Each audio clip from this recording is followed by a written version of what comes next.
Hi, my name is Scott, and I'm in Birchwell Athletics. I'm going into 10th grade, and I have built a voice changer.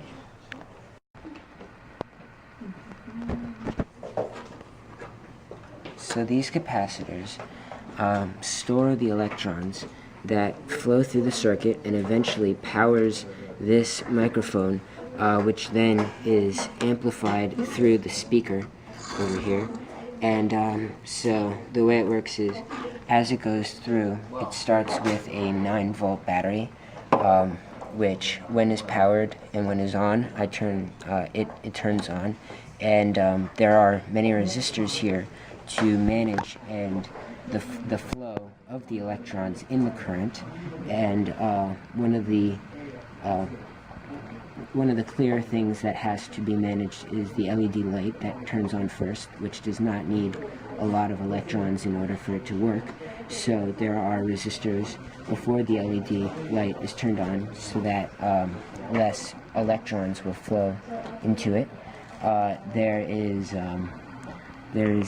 that's what the resistors do. There is buttons that that allow me to change my voice to sound sort of robotic, to raise my pitch, lower my pitch, and a vibrato setting, which is basically just alternating between high pitch and low pitch at a frequency of 8 hertz.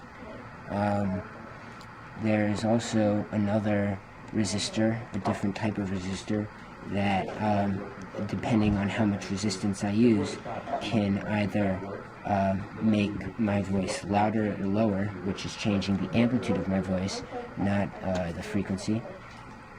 There is a module right here that's a mic sensor sensitivity, which allows me to make the microphone less or more sensitive to my voice.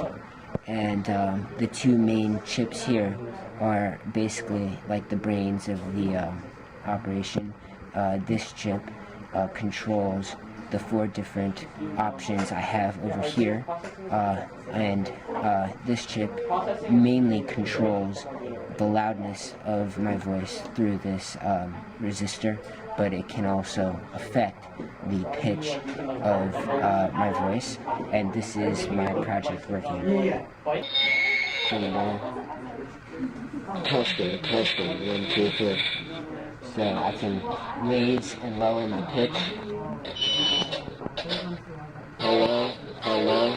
This is a very high pitch, and this is a lower pitch. And then there's the robot setting. Hello, hello, I'm talking like a robot. And that's my project.